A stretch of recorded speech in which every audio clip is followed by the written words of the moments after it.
syukurillah, la haula wala quwwata illa billah. Amma ba'du. Yang saya hormati Ibu Kepala Sekolah SDN 1 Kalijoyo, yang saya hormati Bapak Ibu peserta destinasi budaya positif. Marilah kita panjatkan puji syukur kita kehadirat Allah Subhanahu wa Ta'ala, karena pada hari ini kita masih diberi kesehatan sehingga bisa berkumpul dalam kegiatan destinasi budaya positif. Sholawat serta salam senantiasa kita sanjungkan kepada Nabi kita Muhammad SAW yang kita nantikan syafaatnya di hari akhir nanti. Amin.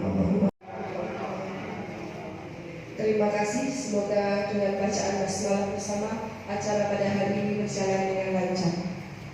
Menginjak acara berikutnya yaitu pra-acara menyanyikan lagu Indonesia Raya yang akan dipimpin oleh Ibu Asri Anggana Putri. Dipersilakan. Monggo Bapak Ibu dipersilakan berjudi.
Terima kasih Bapak Ibu. Assalamualaikum warahmatullahi wabarakatuh.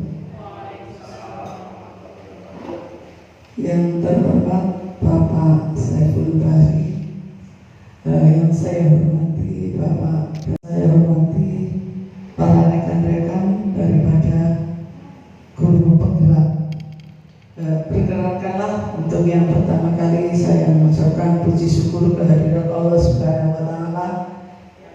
Pada pagi siang hari ini kita masih diberi kesempatan untuk berkumpul berwajah diwujud dalam rangka acara pertemuan atau sesi asesmen guru penggerak.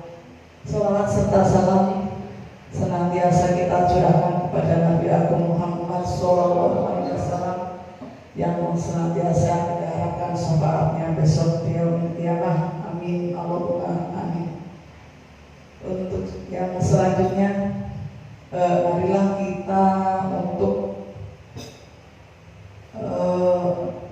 untuk mengobroli istilahnya memberikan sumbangsi kepada Bapak kita yaitu Bapak Saiful Bahri, SDN Kalijoyo ada Kebumen, yang dalam ini adalah aksi nyata modul 1.4 diseminasi budaya positif. Maaf untuk sambutan saya ini karena sebagai colotan istilahnya apa ya Bapak Ibu. Maaf, semoga Bapak Samsul Bahri mendapatkan kesuksesan yang luar biasa atas dukungan dari teman-teman sekalian,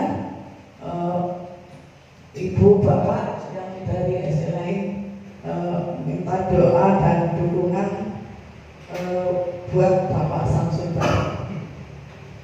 Semoga Bapak Ibu juga diberikan kesuksesan yang luar biasa ya, seperti Bapak Samsul. Kita hanya di sini hanya mendoakan semoga sukses ke depannya, langsung meningkat.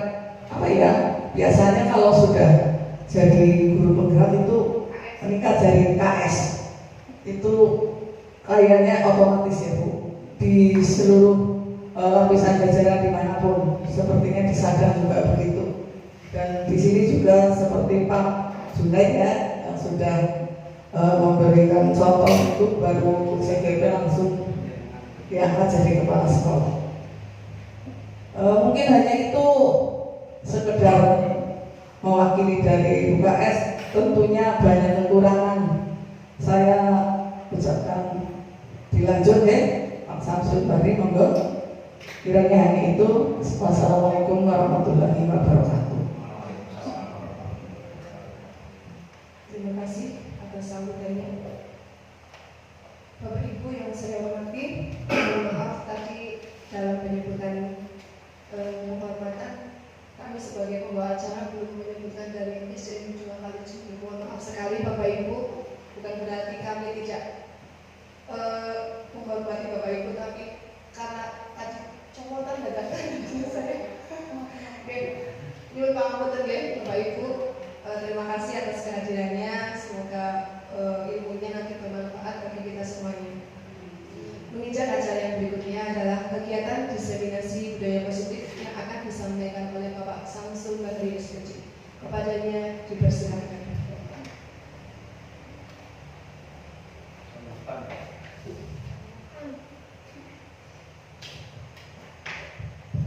Assalamualaikum warahmatullahi wabarakatuh. Alhamdulillah, bismillah, alhamdulillah, masyukurillah, wa la hawla wa la quwwata illa billah.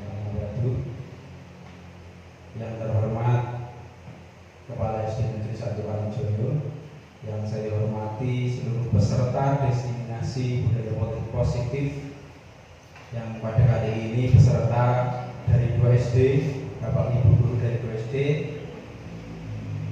Yang pertama dari SD 1 Kalijodo, yang kedua dari SD Negeri 2 Kalijodo. Mohon maaf nih, terutama yang Bapak Ibu dari SD 2 Kalijodo karena comotan tadi dikatakan karena persiapan dari kemarin saya kira-kira itu paling kurang 1 atau 2. Kalau enggak nanti Pak Guru saya ambilkan dari wali murid atau dari guru yang terdekat, tapi ternyata hari ini kebetulan banyak kegiatan sehingga dari sini pun banyak yang keluar.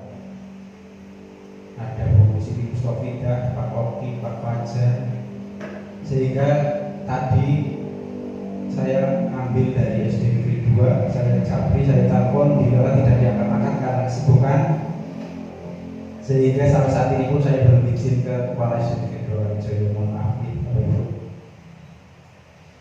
Yang pertama, marilah kita panjatkan puji syukur kepada Allah Subhanahu wa Ta'ala, yang mana pada siang hari ini kita masih diberikan kesempatan, kesehatan sehingga bisa berkumpul dalam acara diseminasi budaya positif dari saya Samsul Badri CGP Angkatan 10. Mudah-mudahan kegiatan ini berjalan dengan lancar, tidak mendapatkan halangan suatu apa, dan dapat bermanfaat bagi kita semua. Amin. Salawat serta salam semoga tetap tercurahkan kepada junjungan kita, Nabi kita, Nabi Agung Muhammad Sallallahu Alaihi Wasallam, yang selalu kita nantikan syafaatnya khususnya di akhirat nanti. Yang terhormat kepada Bapak Ibu seluruh peserta, mohon maaf sekali ini jamnya sudah jam siang, baru dimulai.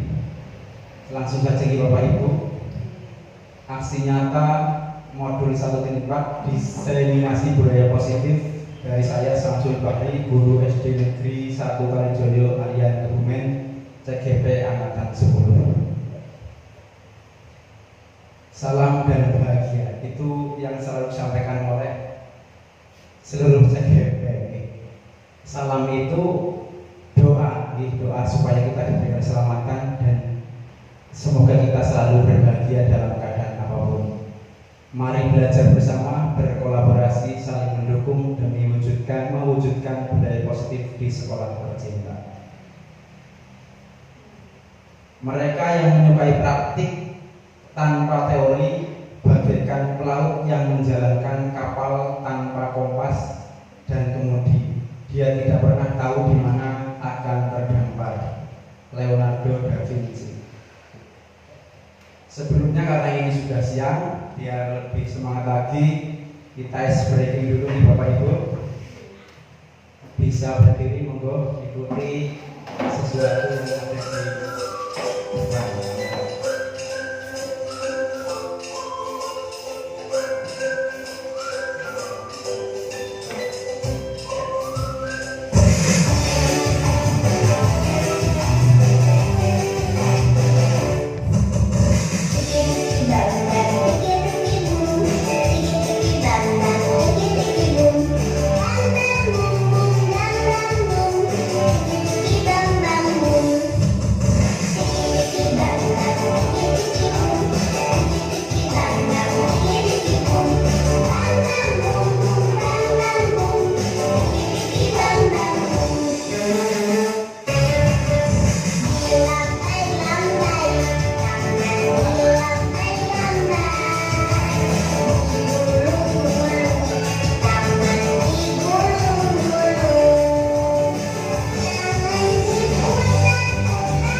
Terima kasih sekali. Ini ada pertanyaan setuju atau tidak setuju nih Bapak Ibu. Yang kita lakukan itu di sekolah sering menghukum siswa. Ini apa Bapak Ibu? Nah, hukuman itu dapat mendisiplinkan anak yang bersifat tahan lama. Setuju apa betul Bapak Ibu? Setuju. Ada yang setuju, ada yang tidak. Nah, ini nanti akan kita bahas ke depan, ya. Yang kedua, pemberian hukuman dengan hal positif. Diberi hukuman tapi bersifat positif, seperti membaca atau membersihkan halaman sekolah. Itu dapat meningkatkan disiplin anak yang bersifat tahan lama. Maksudnya hukuman itu anak akan menjadi disiplin tetapi tahan lama tidak di saat itu. Setuju atau tidak di Bapak Ibu? Ya. Ini vaksin setuju. Coba itu vaksin membantu sih. Membantu vaksin ini. Jadi setuju sekali ketika ada pelanggaran nanti siswa dihukum untuk membersihkan halaman sekolah. Ini ternyata ada yang terbantu. Yang ketiga, memberi penghargaan dapat meningkatkan motivasi belajar anak yang bersifat tahan lama. Setuju atau tidak Bapak Ibu? Memberi penghargaan, contohnya ketika kenaikan kelas di SD kita masih diberikan penghargaan atau tidak di BK? Masih. Yang diberikan yaitu yang peringkat 1 sampai 3. Dari SD yang lain juga sama gitu. Nah, berarti memberi penghargaan dapat meningkatkan. Tujuannya diberi penghargaan itu untuk memberikan motivasi. Setuju apa tidak Bapak Ibu? Setuju ya. Nanti kita bahas di materi berikutnya. Yang selanjutnya yaitu konsep inti budaya positif. Yang pertama ada perubahan paradigma belajar. Yang kedua disiplin positif.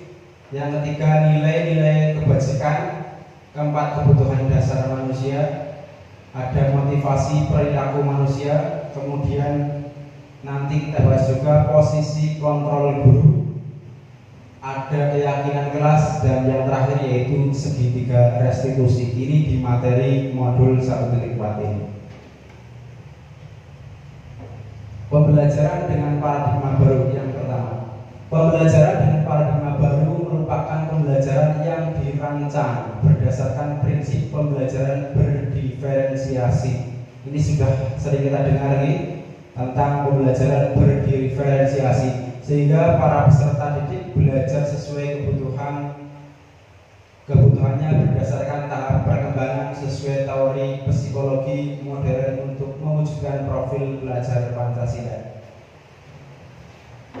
Mohon maaf ini karena materi ini banyak jadi agak cepat nih Bapak Ibu, waktu 1 jam ternyata kalau berjalan juga tidak lama, baru sebentar sudah berjalan 1/4 jam. Yang kedua, perubahan paradigma kegiatan. Sekarang coba kegiatan. Coba ada perwakilan 2 orang dan yang lain juga bisa mengikuti, tetapi tetap di tempat. Monggo Pak Mutar dengan Mas Nanda bisa maju ke depan.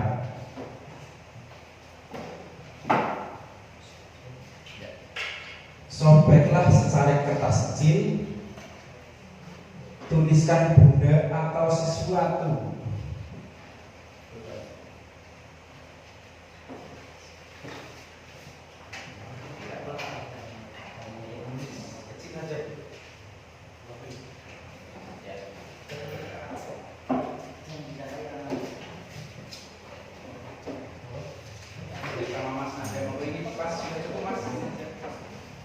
Misalnya yang menulis Mas Nanda bisa. Sudah disobek di kertas kecil, tuliskan benda atau sesuatu yang sangat berharga. Sesuatu itu ya bisa apa ya? Istri, anak, ibu atau bapak. Banyak ini sesuatu nih. Kalau tidak benda ya bisa motor yang berharga, motor, cincin atau apa, monggo ditulis di secari kertas kecil. Sudah nih Mas Anda. Kemudian letakkan pada satu tangan Anda dan genggamlah benda atau sesuatu tersebut dengan segala daya. Sudah digenggam Mas Anda? Kemudian Anda perlu menjaga benda tersebut. Kenapa dijaga? Karena benda sangat berharga dengan sekuat tenaga. Karena begitu pentingnya untuk kehidupan Anda. Nah, teman Anda yaitu Pak Mukhtar akan mencoba dengan segala cara untuk meminta Anda memberikan benda tersebut. Boleh membujuk, boleh mengancam. Ini kalau Pak Mukhtar kayaknya kita membujuk ini. Jangan mengancam nih. Boleh menghardik, mengintimidasi, memarahi, merayu juga boleh. Menggoda, menggelitik, bahkan apa saja agar Anda bersedia membuka kepala Anda. Ayo silakan Pak Mukhtar. Boleh dirayu, dia itu punya sesuatu yang berharga, tapi Anda nggak pengen memilikinya. Nah, untuk memiliki itu dengan cara apapun Anda nggak bisa lakukan. Dengan cara Boleh. ya. Ada Mas boleh minta apa? Boleh minta apa yang disimpan dengan? Tidak boleh. Tidak boleh. Kenapa? Karena berharga dan sangat berguna sekali ya. Oh, karena berharga dan sangat berguna.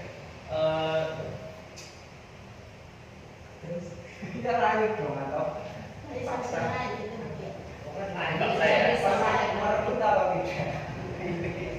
Pertanyaannya. Kalau merebut sih jarang ya, mungkin jarang. Kalau apa namanya ya? Kebanyakan sih seringnya minta. Yang satu punya suatu benda yang sangat berharga tetap bertahan ya, dimanapun ada orang mau mengambilnya. Yang satu kepengen memiliki dengan cara berbagai pun juga. Seperti itu, cukupkan ini tidak apa-apa. Nanti kita lanjutkan. Nah, ini apa yang terjadi? Kira-kira apa yang terjadi Mas Mukhtar? Jenengan yang kepengen mempunyai apa yang Anda lakukan? Berusaha mendapatkannya Dengan cara dengan cara di situ belum bisa, belum berhasil. Akhirnya mungkin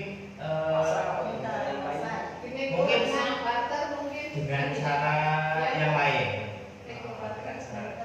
Bahkan yang namanya orang tidak mesti, kadang sampai ada yang memaksa, sampai mengganti, sampai mengancam dan sebagainya. Sedangkan Mas Nanda ini sebagai pemilik sesuatu yang berharga, bagaimana menurut Anda? Ya, karena sangat berharga dan berguna untuk saat ini. Jadi kalau belum ada penggantinya yang lebih bagus, maka tidak saya lepaskan. Kecuali diganti yang lebih bagus atau lebih tinggi dari yang saya pegang, baru saya lepaskan. Ya, terima kasih. Ya, tepuk tangan untuk Pak Nanda dan Pak. Ini kalau saya simpulkan itu, kalau Mas Nanda itu memegangnya sangat erat, sangat kuat ketika mempunyai sesuatu yang sangat berharga. Tetapi ketika ada penggantinya yang lebih bagus, ini bayangkan, nunggu pengganti baru dilepaskan. Kotor loh Pak.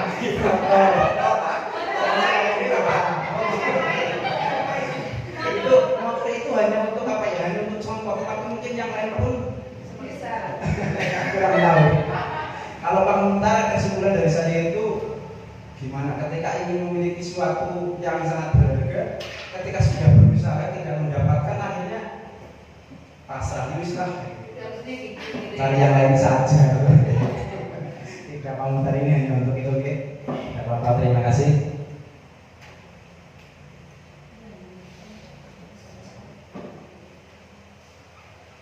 Selanjutnya, perubahan paradigma teori kontrol atau teori pilihan atau disebut ilusi kontrol. Yang pertama ada ilusi guru mengontrol murid. Yang kedua, ilusi bahwa semua penguatan positif efektif dan bermanfaat. Yang ketiga, ilusi bahwa kritik dan membuat orang yang merasa bersalah dapat menguatkan karakter. Yang keempat, ilusi bahwa orang dewasa memiliki hak untuk memaksa.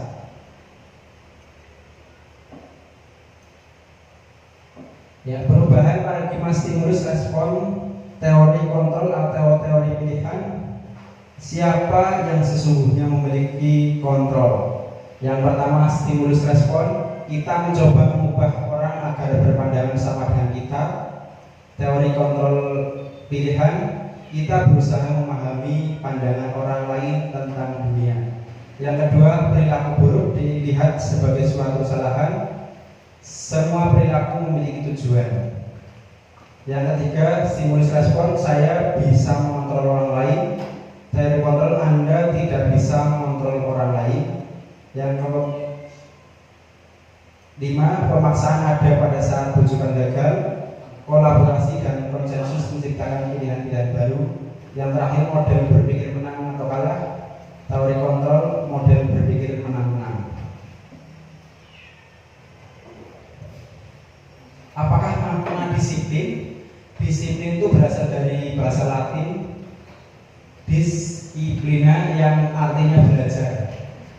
Makna asal dari kata ini berkonotasi dengan disiplin diri dari murid-murid Socrates dan Plato. Disiplin diri membuat orang yang menggali potensinya menuju sebuah tujuan apa yang dihargai. Namun dalam budaya kita, makna kata disiplin di budaya kita nih Bapak Ibu berubah menjadi sesuatu yang dilakukan seseorang kepada orang lain untuk mendapatkan kepatuhan. Ini kata kuncinya di kepatuhan. Kalau disiplin berarti patuh, seperti itu Bapak Ibu. Yang ada di pikiran kita kan seperti itu. Kecenderungan umum adalah menggunakan kata disiplin dengan ketidaknyamanan. Memang seperti itu cenderung tidak nyaman. Yang namanya disiplin misalnya di SD Negeri 1 Kalijodo, berangkat jam 7 harus sudah sekolah, kan rasanya tidak nyaman Bapak Ibu. Pulang harus jam 2, absen jam 2, rasanya tidak nyaman Yang kita hargai atau pencapaian suatu tujuan mulia. Disiplin positif. Nah, ini ada kata positifnya Disiplin mengacu pada disiplin diri yang memiliki tanggung jawab terhadap apa yang dilakukannya berdasarkan nilai-nilai yang diyakini. Disiplin positif merupakan salah satu cara penerapan disiplin yang bertujuan untuk menumbuhkan kesadaran serta memberdayakan peserta didik tanpa imbalan, penghargaan atau reward, ancaman atau hukuman. Nah ini disiplin positif. Salah satu tujuan kita sebagai pendidik adalah menumbuhkan karakter peserta didik yang memiliki disiplin diri sehingga mereka berperilaku mengacu pada nilai-nilai kebajikan universal dan memiliki motivasi intrinsik dalam perubahan perilaku ke arah yang lebih baik. Ini motivasinya yaitu motivasi intrinsik ini yang sangat sulit gitu Bapak Ibu. Tidak hanya dari murid, kita pun guru sama. Kita termotivasi kebanyakan dari luar, belum tumbuh motivasi intrinsiknya. Contoh ketika kita berangkat sekolah itu tepat pukul 7 harus sudah absen. Kita juga selalu absen pukul tepat pukul 7, tapi itu disiplin kita bukan dari dalam diri kita semuanya, kebanyakan lagi tidak semua, rata-rata masih karena peraturan. Ini namanya disiplin dari luar, disiplin eksternal. Mudah-mudahan yang kita lakukan itu disiplin yang motivasinya dari luar, nanti semakin ke depan akan menumbuhkan motivasi dari diri kita sendiri. Amin. Lanjut, nilai-nilai kebajikan universal adalah sifat positif manusia yang merupakan tujuan mulia yang ingin dicapai setiap individu. Nilai-nilai tersebut bersikap universal dan lintas bahasa, suku, bangsa, agama maupun latar belakang. Setiap perilaku memiliki tujuan. Menurut Dr. William Glasser pada teori kontrol 1984. Dengan mengaitkan nilai-nilai kebajikan yang diyakini seseorang, maka motivasi intrinsiknya akan terbangun, sehingga menggerakkan motivasi dari dalam untuk dapat mencapai tujuan mulia yang diinginkan. Nilai-nilai kebajikan yang ingin dicapai oleh setiap anak di Indonesia yang kita kenal dengan profil pelajar Pancasila ini yang baru-baru ini kita laksanakan, yaitu mulai dari kurikulum merdeka. Dulunya belum kita Bapak Ibu. Profil pelajar Pancasila yang pertama ini sudah pagi Bapak Ibu. Yang pertama beriman, bertakwa kepada Tuhan Yang Maha Esa dan berakhlak mulia, bernalar kritis, kreatif, kebinekaan global, bergotong royong, mandiri.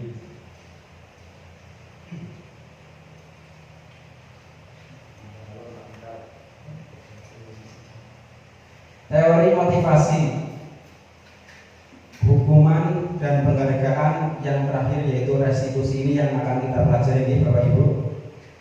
Materi ini kelihatannya materi di CGP itu kalau saya mengamati itu belum pernah kita belum pernah kita belajar ketika waktu di sekolah maupun di perkuliahan. Kalau menurut saya materi CGP itu sangat baik kalau memang bisa kita terapkan nih. Lanjut, kalau di S2 sih kurang tahu karena saya belum S2. Ada atau tidak materi-materi seperti ini. Teori motivasi perilaku manusia. Menurut dosen yang pertama, menghindari ketidaknyamanan atau hukuman apa yang terjadi apabila saya tidak melakukannya. Nah ini motivasi eksternal. Contohnya tadi ini, untuk menghindari ketidaknyamanan atau hukuman. Contohnya ketika untuk guru itu tentang absen, kalau untuk murid juga banyak. Mereka lakukan pada siswa tentunya untuk menghindari hukuman. Contohnya ketika menggunakan seragam, itu anak sudah berseragam lengkap, tetapi motivasinya itu karena adanya hukuman. Itu namanya motivasi eksternal. Yang kedua, untuk mendapatkan imbalan dari orang lain atau institusi. Apa yang akan saya dapatkan apabila saya melakukannya. Ini juga motivasi eksternal. Saya melakukan karena untuk mendapatkan sesuatu. Contoh banyak kita mengikuti webinar, kita mengikuti diklat itu untuk mendapatkan sertifikat, bukan untuk mencari ilmu. Nah itu yang masih adanya pada diri kita itu masih motivasi eksternal. Nah ini tetapi dengan motivasi itu eksternal itu kalau sering dilakukan mungkin nanti akan sadar diri, oh ternyata ilmunya sangat bagus. Kalau di webinar diklat itu sebenarnya materinya sangat bagus. Cuman kadang kita tidak hanya Bapak Ibu tapi saya lah, kalau saya itu mengikuti itu hanya untuk mendapatkan sertifikat untuk memenuhi kebutuhan di PMN. Yang ketiga, untuk menghargai diri sendiri. Ini saya akan menjadi orang seperti apa bila saya melakukannya. Nah, ini motivasi internal. Tujuan disiplin positif itu ini, yaitu motivasi internal untuk menghargai diri sendiri. Itu apa yang kita lakukan itu karena adanya sesuatu yang timbul itu dari diri kita. Contoh saja ketika kita sholat, misalnya nih, sholat duha misalnya, itu untuk menghargai diri sendiri, untuk sebagai rasa syukur ketika kita beribadah. Tetapi bukan untuk contoh kalau pada anak-anak itu ketika ada sholat duha, kemudian sholat duha berjamaah, itu motivasinya kebanyakan masih dari luar, yaitu supaya tidak dimarahi guru, supaya kelihatan rajin beribadah, tetapi bukan muncul dari diri kita sendiri. Mudah-mudahan semakin ke depan motivasi internal itu akan selalu terbangun. Lanjut. Merdeka, menurut Ki Hajar Dewantoro itu merdeka itu artinya tidak hanya terlepas dari perintah. Merdeka ini tidak hanya terlepas dari perintah, akan tetapi juga cakap buat memerintah diri sendiri. Cakap itu untuk memerintah diri sendiri, bukan untuk memerintah orang lain. Ki Hajar Dewantoro, Pemikiran, Konsepsi, Keteladanan, Sikap Merdeka, cetakan kelima 2013 halaman 469. Lagi. Tindakan guru, organisasi kita. Coba mencatat 100 kali dalam buku kalimat. Itu kan sering kalau zaman dulu saya SD itu disuruh menulis kalimat sampai 100 kali. Misalnya pernah melakukan kesalahan apa, menulis kalimat, saya tidak akan mengulangi sampai 100 kali. Nah, saya tidak akan menambah lagi sampai 100 kali karena terlambat ke sekolah. Itu kalau menurut Bapak Ibu itu hukuman atau konsekuensi, Bapak Ibu? Mencatat sampai 100 kali itu termasuk hukuman atau konsekuensi? Coba Pak Nanda, menurut jaringan hukuman atau konsekuensi? Misal anak terlambat, hukuman atau konsekuensi? Hukuman, oke. Yang kedua, lari, ini khususnya berolahraga ini, ada Pak Nanda ini. Lari keliling lapangan basket 2 kali karena terlambat hadir sekolah. Menurut Pak Nanda hukuman atau konsekuensi? Misal hukuman, ya. Nah, Pak. Ada anak tidak menggunakan seragam sekolah, padahal waktu itu pelajaran olahraga. Terus kemudian suruh lari sampai 100 kali ataupun 10 kali atau berapa kali, ya. Itu hukuman, ya. Yang ketiga, murid diminta untuk push up 15 kali karena tidak menggunakan masker sekolah ini waktu masih corona. Itu hukuman atau coba Pak Putra ini, hukuman atau konsekuensi? Ini saja hukuman, ya, dihukum karena muridnya Pak Putra ini tidak menggunakan masker, kemudian dihukum push up sampai 15 kali. Kemudian menggantikan kertas tugas teman yang telah dicoret-coret. Ini bayangkan misalnya guru kelas 1, temannya ada yang mencoret-coret kertas, kemudian disuruh menggantikan kertas tugas teman yang telah dicoret-coret. Menurut mereka hukuman atau konsekuensi? Ya. Jadi kadang dilakukan oleh anak seperti itu, gitu. Kemudian membersihkan tumpahan air di meja tulis karena tersenggol pada saat belajar. Ini Bu Siti, ada murid yang air minumnya tumpah di meja karena senggol, kemudian suruh membersihkan. Itu menurut Bu Siti hukuman atau konsekuensi? Hukuman, ya. Kalau menurut Bu Siti Roti, baca konsekuensi. Kalau menurut Pak Mutar, konsekuensi. Tidak apa, berbeda pendapat, ya. Kemudian lari mengelilingi, namanya juga berbeda. Lari mengelilingi lapangan basket 2 kali karena terlambat 10 menit untuk pelajaran PJOK ini. Pak Guru PJOK lagi ini. Kalau olahraga ya Konsekuensi kalau olahraga ini. Kalau bukan hukuman. Misalnya pas saat itu guru kelas ada anak yang terlambat sebentar, kemudian suruh muter sama Bu Eka misalnya, lapangan 2 kali itu termasuk hukuman. Kalau guru olahraga pas belajar olahraga, konsekuensi itu menurut Pak Nandang. Coba kita buka. Ya. Yang pertama hukuman. Betul ya tadi ke? Ya tepat. Yang kedua juga lari main lapangan basket 2 kali karena terlambat hadir di sekolah, hukuman. Betul ya tadi ke? Ya. Yang ketiga menggantikan kelas berseman. Menurut Bu Eka konsekuensi, betul ya? Iya, tepat. Berarti sudah paham nih tentang konsekuensi dan hukuman. Yang ketiga murid disuruh disuruh untuk tidak mengenakan sepatu seharian di sekolah karena tidak mengenakan sepatu hitam. Hukuman. Yang membersihkan meja 1 Pak, kalau menurut ini hukuman. Kalau menurut Bu Siti Rodi konsekuensi. Coba menurut Bapak Ibu yang tepat mana? Konsekuensi. Bapak Ibu. Yang selanjutnya lari di lapangan basket 2 kali karena terlambat 10 menit untuk pelajaran PJOK, konsekuensi. Betul sekali. Karena di saat itu pelajaran PJOK, mungkin kalau pelajaran lain beda lagi. Ya. Lanjut.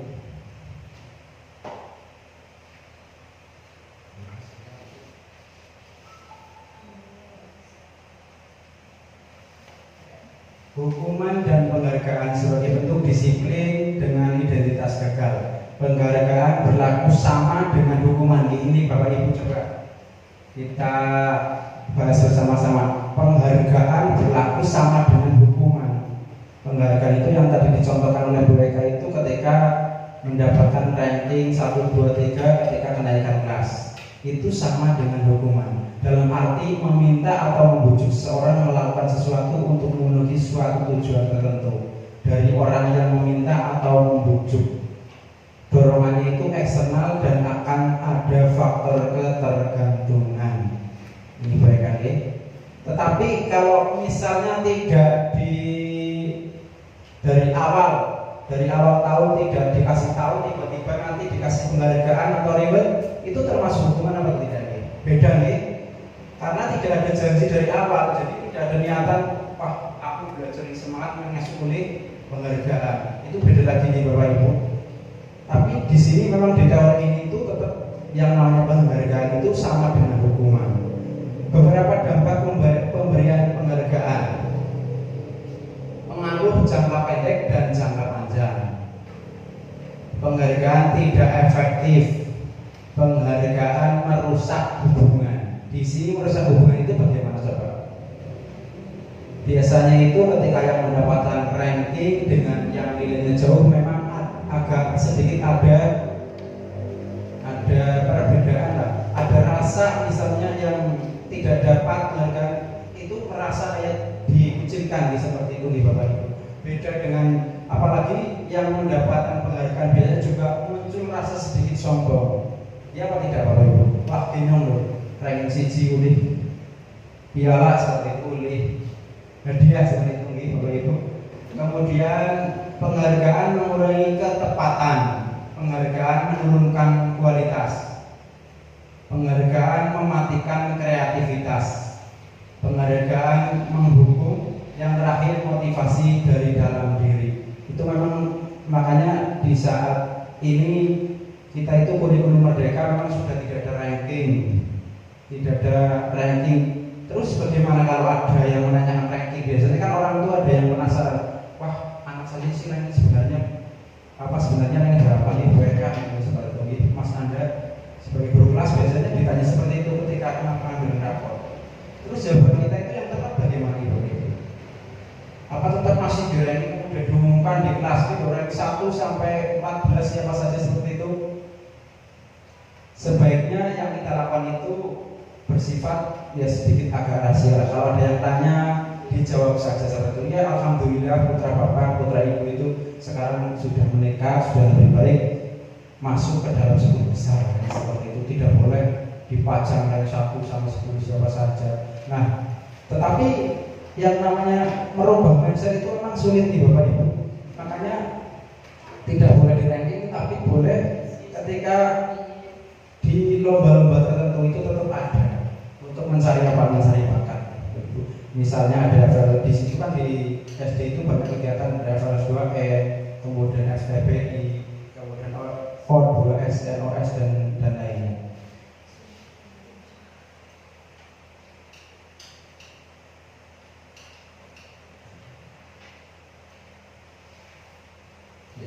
Selanjutnya disiplin tanpa tambahan kata positif di belakangnya sesungguhnya sudah merupakan identitas sukses dan hukuman merupakan identitas gagal.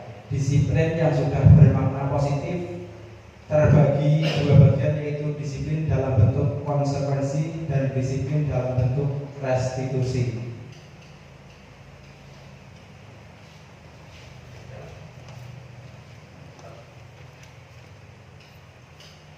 Yang pertama, keyakinan kelas.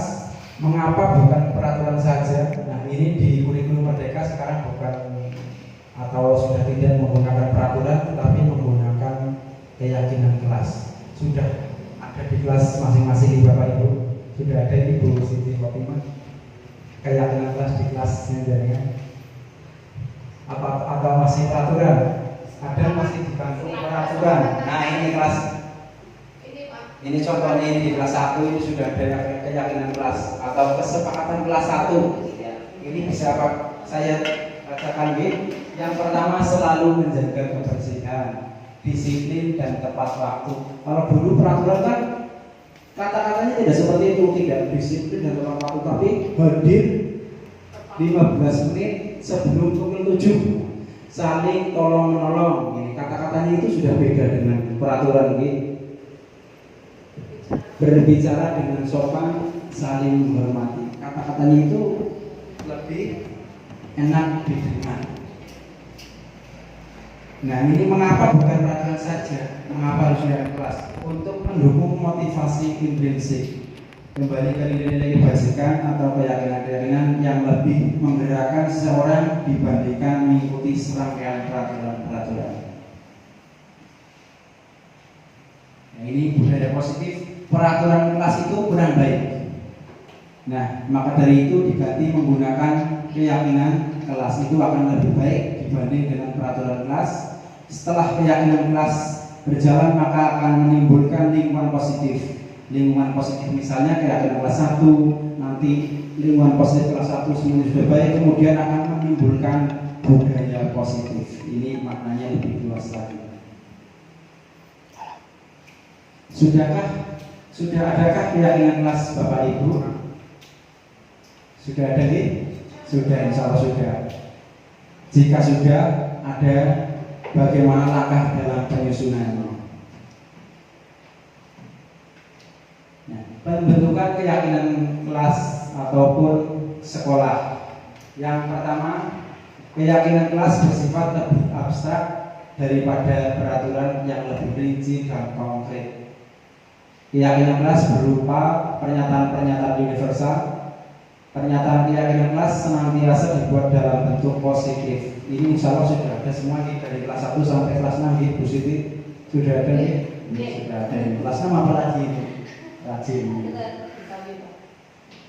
Tidak apa-apa dijamin karena waktunya sedang terbuh, jadi disambi kali ngorek sih, disambi kali. Kalau nilai tidak apa-apa. Ini Bu Siti Rojo apalagi luar biasa ini semangatnya. Setiap hari itu selalu di depan kantor. Tidak apa-apa. Insya Allah nanti dua-duanya dapat ya.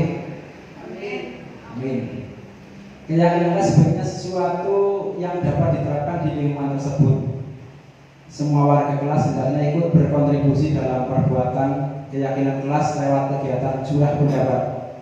Bersedia meninjau kembali keyakinan kelas dari waktu ke waktu. Jadi tidak itu terus yang digunakan, tapi tinjau kembali. Misalnya ini kelas 1, kelas saya juga ya, karena ini di kelas 1 ini dibuat ketika awal tahun misalnya, dan nanti ketika sudah di masuk ke semester 2 bisa ditinjau kembali. Misalnya ada tambahan boleh ditambahkan kembali, apalagi kalau ganti tahun nanti bisa ditinjau kembali, karena tidak semuanya bisa diterapkan di saat apalagi anaknya sudah ganti. Kegiatan pendalaman keyakinan kelas tabel T dan Y. Terdengar satu orang berbicara, yuk saya bantu, kita bisa selesaikan ini bersama. Terima, tolong ya, permisi, boleh saya pinjam, nanti akan segera saya kembalikan. Itu terdengar. Kalau terlihat, berempati terhadap perasaan orang lain, memegang barang milik orang lain hanya dengan izinnya, mendengarkan dengan seksama, senantiasa berbuat baik, kemudian berbagi, berperilaku tersenyum, ramah, memberikan salam hormat, berjabat tangan, meletakkan tangan di dada atau salim, kemudian memberikan ruang bekerja, postur tubuh yang tenang, hormat, tampak seperti tidak tampak seperti, tampak seperti datang tepat waktu, tidak tampak seperti sering hadir terlambat, tampak seperti menyapa teman dan guru setiap hari, tidak tampak seperti tak acuh kepada teman dan guru, mengembalikan barang dengan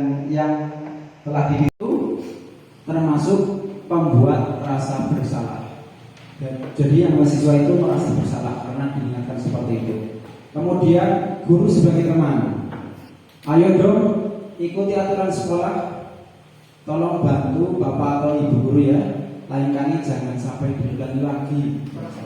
Itu guru sebagai teman. Kemudian kontrol guru sebagai pemantau, kamu sudah melanggar peraturan, tahu konsekuensinya kan, jangan diulangi lagi ya. Nah ini guru sebagai pemantau. Yang terakhir 5, guru sebagai manajer. Apakah kamu tahu kesalahanmu? Kira-kira bagaimana kamu akan memperbaiki kesalahanmu? Nah ini sebagai manajer. Nah ini ada kuis. Pernyataan. Saya kecewa sekali dengan kamu. Menurut Bapak Ibu, posisi kontrol guru yang mana ini? Ada yang pertama apa tadi? Sudah lupa. Nah, kemudian kamu tidak pernah benar melakukannya. Yang kedua lagi, berarti apa yang kedua tadi? Pembuat rasa bersalah. Ya. Yang ketiga, ayolah lakukan demi saya, demi Pak Guru, demi Bu Guru. Ketiga itu apa ketiga? Teman, ya guru kelihatan cara dewek. Kemudian, apakah kamu mau mendapatkan stiker bintang hari ini? Nah ini Bu Astrid ini yang sering memberikan stiker yang kepada siswa. Sebagai manajer, ya boleh. Bagaimana kamu bisa menyelesaikan masalah ini? Sebagai apa ini? Ada manajer, teman, terakhir manajer. Oke, kita buka jawabannya. Ya, saya kecewa sekali dengan kamu, membuat orang merasa bersalah. Ya ini tepat sekali tadi ini. Kemudian kamu tidak pernah benar melakukannya. Tadi kalau menurut Bu Psikotisa tetap yang kedua lagi, tapi ternyata sebagai penghukum. Ayolah lakukan demi saya sebagai teman, tepat sekali tadi di bawah. Baru sebagai manajer. Nah ini yang terakhir ada segitiga restitusi. Suatu proses dialog yang dijalankan oleh guru agar menghasilkan murid yang menghadiri, yang mandiri dan bertanggung jawab. Ini ada dialog, proses berdialog antara guru dengan murid yang dijalankan untuk menghasilkan murid yang mandiri dan bertanggung jawab.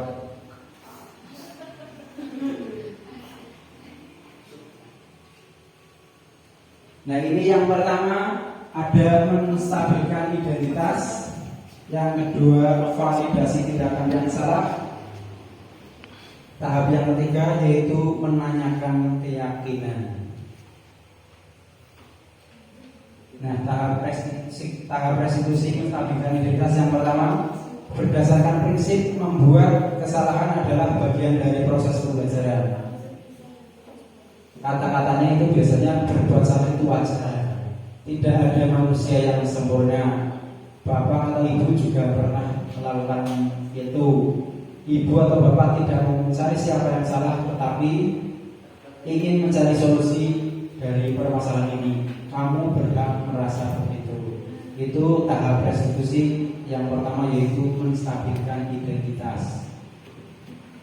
Tahap yang kedua yaitu validasi tindakan yang salah. Berdasarkan prinsip setiap perilaku berupaya memenuhi suatu kebutuhan tertentu. Kalimatnya, contohnya, kamu pasti punya alasan mengapa melakukan itu. Padahal kamu bisa melakukan yang lebih buruk dari ini ya. Kamu patut bangga karena telah melindungi sesuatu yang penting buatmu. Telah disepakati bersama. Kemudian contoh lagi, seperti apa gambaran sebuah kelas yang ideal menurut kamu? Kamu ingin menjadi orang seperti apa? Nah, ini termasuk tahap yang ketiga, yaitu menanyakan keyakinan. Ini contohnya di sebentar aja di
cepat ya. Nah, ini sebenarnya ketika ada yang salah itu memang tidak harus selalu kita hukum ataupun berikan sanksi, tapi sebaiknya itu melakukan melalui segitiga restitusi untuk mencarikan solusi yang tepat supaya anak tidak akan melanggar lagi dan tidak akan trauma dengan hukuman yang ada. Kemudian penutup, dalam penerapan program disiplin positif, hendaknya guru memiliki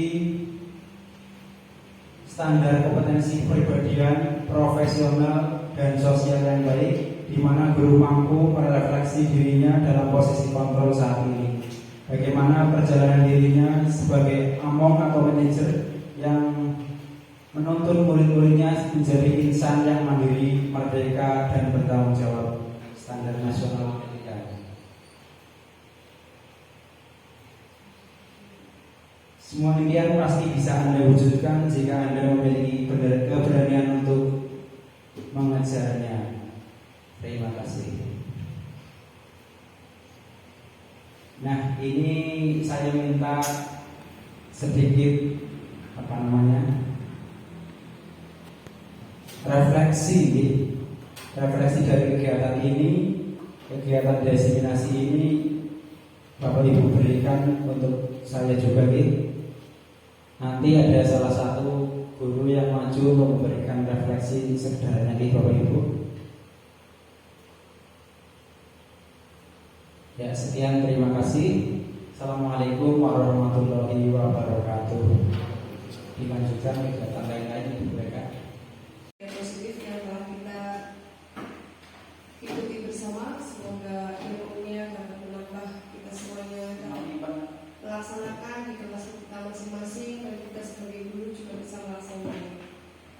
Kemudian acara yang selanjutnya adalah tanya jawab. Monggo silakan di sesi tanya jawab.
Assalamualaikum warahmatullahi wabarakatuh. Saya Siti Mustafida, guru SDN 1 Kalijoyo, telah mengikuti kegiatan diseminasi budaya positif. Dan saya termotivasi untuk mengikuti kegiatan tersebut untuk memajukan SDN 1 Kalijoyo. Sekian dan terima kasih. Assalamualaikum warahmatullahi wabarakatuh. Assalamualaikum warahmatullahi wabarakatuh. Perkenalkan, nama saya Siti Rodiati dari SD Kalijoyo 1 Kebumen. Saya mewakili Kepala Sekolah SDN 1 Kalijoyo. Saya sangat mengapresiasi kepada Bapak Samsul Bahri yang telah mengikuti pendidikan guru penggerak Angkatan 10 Kabupaten Kebumen.